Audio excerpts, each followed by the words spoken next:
The conference room smelled like burnt coffee and broken promises, but I sat there pretending everything was fine, pretending that my hands weren't trembling under the polished walnut table. I'd spent 3 months building the proposal that could reposition our agency at the very top of New York's corporate food chain. 3 months of overnight edits, hundreds of market reports, and countless Zoom calls with focus groups I had practically bribed with Starbucks gift cards. And now I was being told, calmly, condescendingly, that the campaign I architected was too emotional and that the manager's nephew, a 23-year-old intern with a trust fund and hair that looked like it had been styled by a personal wind machine, would handle the final execution. I forced a smile. If he wants to take a look, sure, but the creative direction stays consistent with, "Oh, relax." My manager, Collins, cut in with an amused chuckle. "Don't be so sensitive. It's just a campaign." Not a campaign, the campaign. The one that would push us into the European market. The one the CEO had been obsessing over since November. The one I had poured the last of my sanity into. Before I could speak again, Collins tapped his pen and nodded at the door. "Come in, Brad." Of course. Brad. The nephew, walking in like he owned the place, wearing sunglasses, indoors, carrying a laptop with stickers that screamed, "I party more than I work." "Sup," he said, giving me a lazy peace sign and sliding into the seat next to me like a skater kid interrupting a board meeting. My jaw clenched so tight, I could feel my back teeth protesting.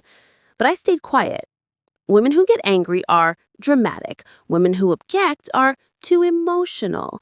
Women who do both are unprofessional. I'd learned that lesson early. Collins leaned forward, lacing his fingers. "So, we're handing over the visual execution to Brad. Fresh eyes, youthful energy. He's a natural creative." Brad smirked. "I'll add some, dope Gen Z spice." Gen Z spice? This was a multi-million-dollar pitch to one of the largest UK retail conglomerates, not a TikTok challenge. For a moment, I just stared at Collins, trying to read whether he even realized the magnitude of this disaster. But he was too busy acting like he just solved world hunger. My throat tightened with a warning heat, anger, frustration, humiliation. But I swallowed it down. Not here, not now. After the meeting, I packed up my laptop and stormed toward the elevator, heels striking the floor like gunshots. I wanted to scream. Instead, I jabbed the elevator button like it had personally insulted my family. The door slid open and I stepped inside. But before they closed, a hand reached out. "Hold a door." It was Aaron from analytics. Tall, quiet, wore glasses that made him look like he read 3 books before breakfast. The only person in the office who noticed when I was about to break, but pretended not to for my dignity. "You okay?" he asked softly. I exhaled sharply. "Yeah, just another day in paradise." "You're lying," he said kindly. And that almost broke me, because someone finally said it out loud. "He's giving my campaign to his nephew, the biggest one, the one you built single-handedly. I know." The elevator hummed downward as we both stood in that heavy silence. "You know they'll blame you if it fails, right?" he said quietly. I looked up at him sharply. "What?" "That's how it works. They strip your authority, dump responsibility onto someone incompetent, then let you take the fall because you were leading the project. It's textbook office politics." My stomach dropped. I knew he was right, but Hearing it made something inside me twist with a cold, clear fury. When the elevator opened, I stepped out with a tight smile. "Thanks," I said. "Don't let them walk over you," he murmured as the doors closed. Too late, I thought bitterly. The rest of the day passed in a haze of forced emails, half-hearted drafts, and hollow reassurances from coworkers who pretended to support me but didn't dare challenge Collins. That night, I barely slept. The pitch presentation was in 10 days. 10! And if Brad handled the final execution, we were doomed. By the third day, the disaster had begun. I walked past one of the open office pods and saw Brad editing the campaign visuals. And by editing, I mean adding neon gradients, random emojis, and a tagline that read like a dating app bio.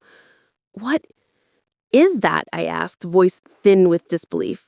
He glanced over, unfazed. "Just making it lit." "It's not supposed to be lit," I said through clenched teeth. "It's supposed to be aspirational, minimalist, elegant. You're..." "Dude, chill," he cut in, waving a hand. "You're being super emotional." That word again. Emotional.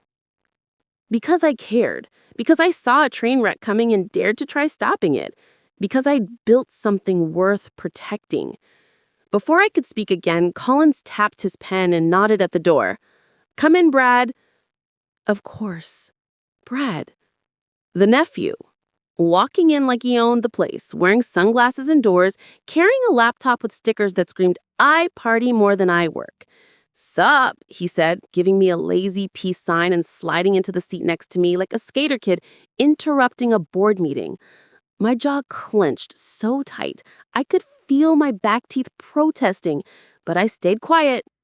Women who get angry are too emotional. Women who object are too dramatic. Women who do both are unprofessional. I'd learned that lesson early. Before I could speak again, Collins tapped his pen and nodded at the door. "Come in, Brad."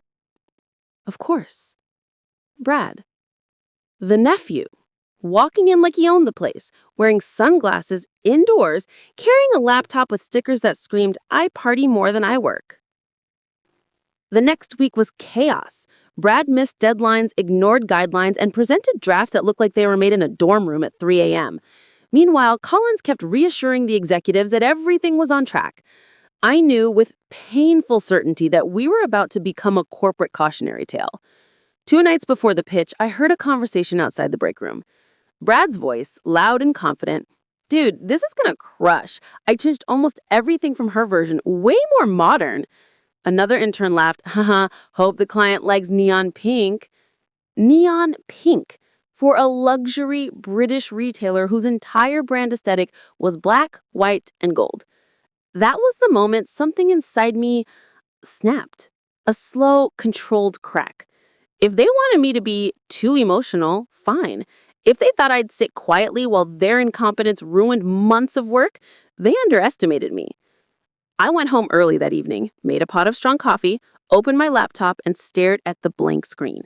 10 minutes of thinking, 20 minutes of pacing, 30 minutes of fighting myself. Then clarity hit like a lightning bolt. If I stayed silent, I'd go down with them. If I intervened, I'd be labeled difficult. But if I let them destroy themselves, if I let the nephew sink the campaign with his own reckless confidence, I'd walk out spotless. They ignored me, dismissed me, belittled me. Fine. Let them face the consequences. And so, with a cold calmness I didn't know I possessed, I made the one choice they least expected. I stepped back. Completely.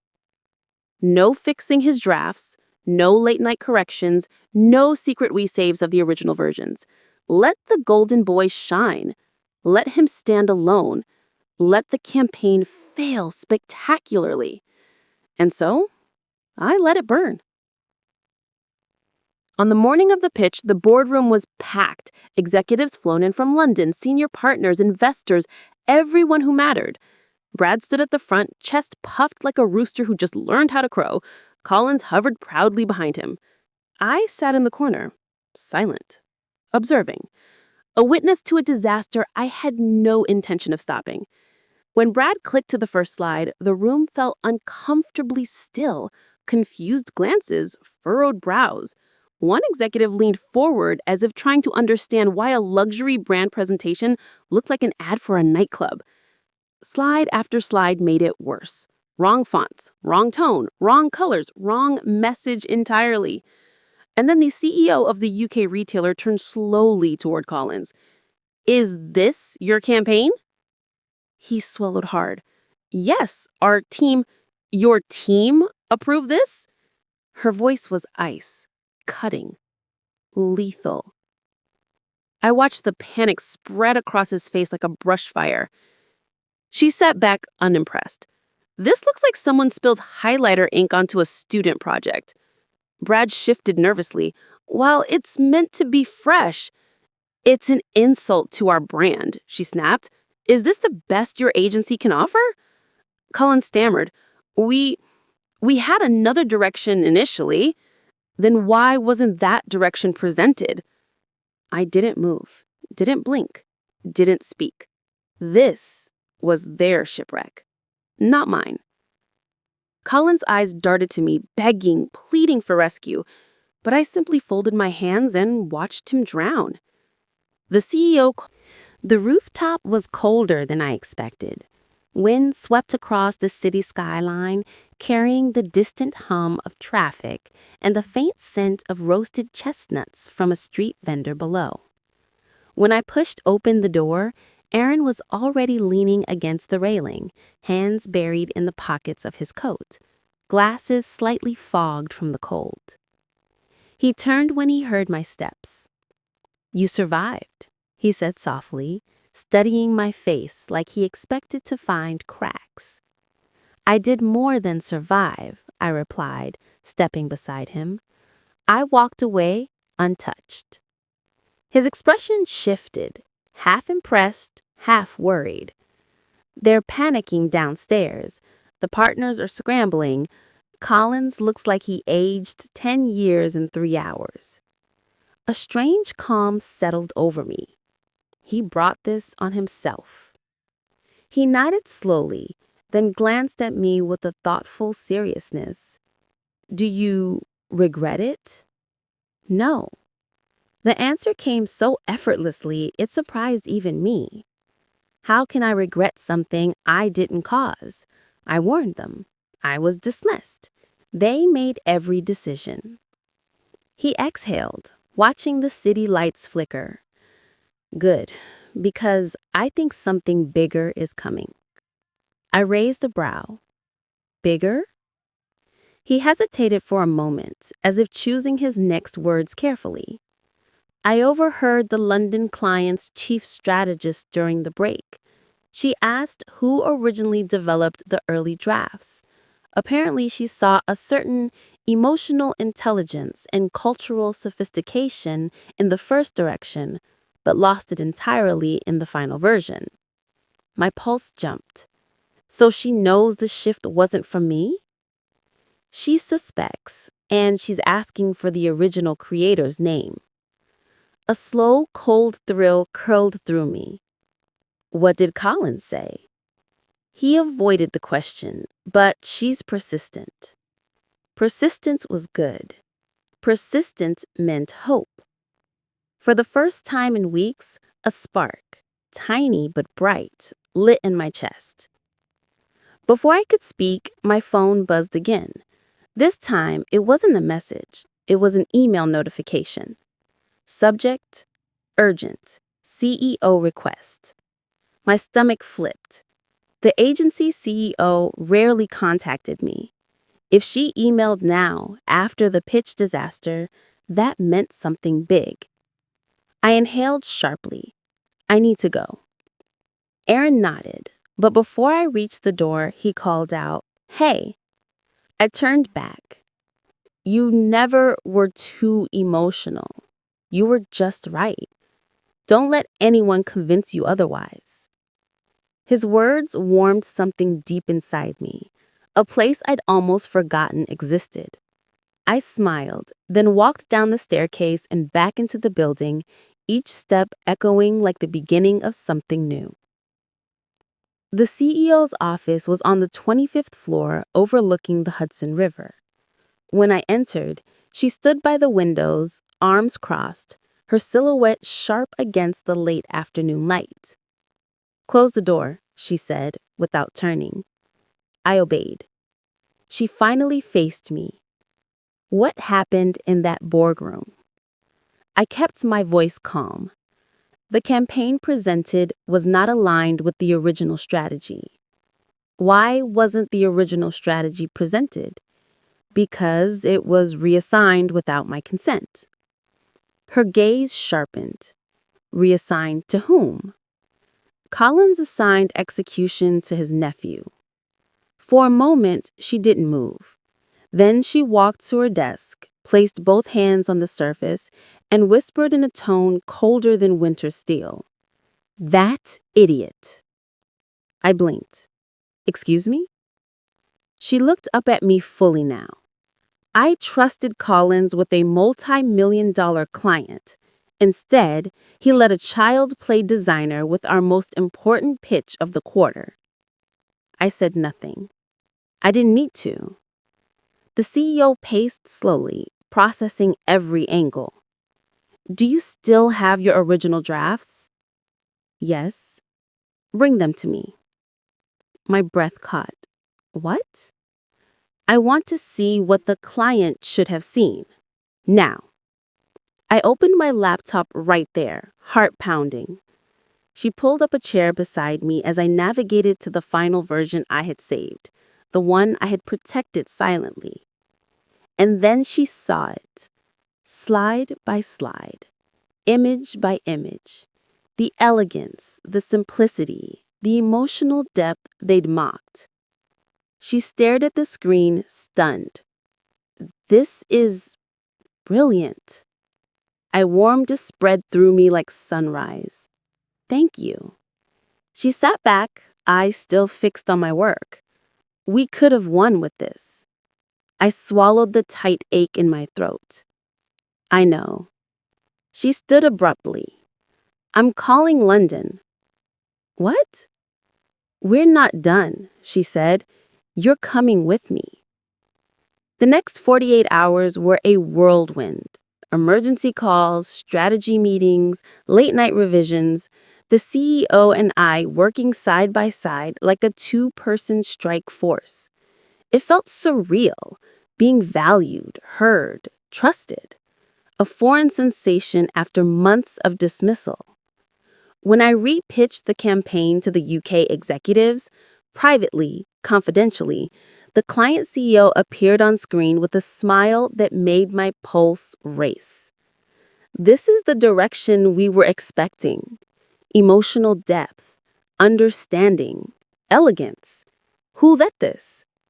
The CEO gestured to me. "She did." Silence.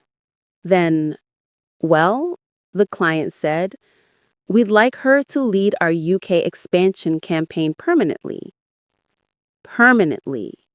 The word hit like a shockwave. "I would be honored." "Good. We start next month." That was it. The moment everything shifted. The call ended, the CEO turned to me, smiling in a way I'd never seen. She said, "Pack your bags. You're going to London." My breath caught. "But what about Collins?" Her smile sharpened. "Oh, he'll be dealt with, believe me." When I returned to the office that week, chaos had already taken over. Collins' desk was half empty, his personal nameplate removed, HR files stacked outside his door. Whispers ricocheted like bullets. I walked in, head held high. People who once ignored me now followed me with their eyes, curious, intimidated, maybe even proud. Brad was packing a cardboard box. His sunglasses were gone, his confidence shattered. He looked up when he saw me. "I guess you won." I muttered. I shook my head. "I didn't need to win," I said softly. "You just needed to learn." He swallowed hard. "I didn't mean to ruin everything." "I know, but intention doesn't erase impact." He looked down, shame etched across his face. And for the first time in my life, I didn't feel anger, just closure. Collins passed by next, eyes hollow, shoulders heavy. He didn't speak, didn't argue, didn't blame me. He just whispered, "I underestimated you." I said calmly, "Everyone did." That evening, I returned to the rooftop. The sky was painted with streaks of tangerine and ruby as the sun dipped behind the skyline. I leaned against the railing, letting the wind brush against my face. Footsteps approached. "You left without saying goodbye," Aaron said. I smiled. "I'm not gone yet." He stood beside me, hands in his pockets. "London is lucky. They're getting someone brilliant." I looked at him, warmth blooming in my chest. "Thank you for always seeing me." He shrugged gently. "Someone had to." We stood in silence for a long moment, watching the city pulse beneath us. Then he said quietly, "So, are you excited?" "Excited?" I laughed softly. "I feel unstoppable." And for the first time in my life, I believed it, truly believed it. Everything they called weakness, my emotion, my intuition, my sensitivity, it was the strength that saved me, elevated me, transformed me. Soon, London would become my new battlefield, my new story, my new chance to show the world what power truly looks like when it's not afraid to feel. I closed my eyes as the wind wrapped around me, almost whispering a promise. This wasn't the end. This was the beginning.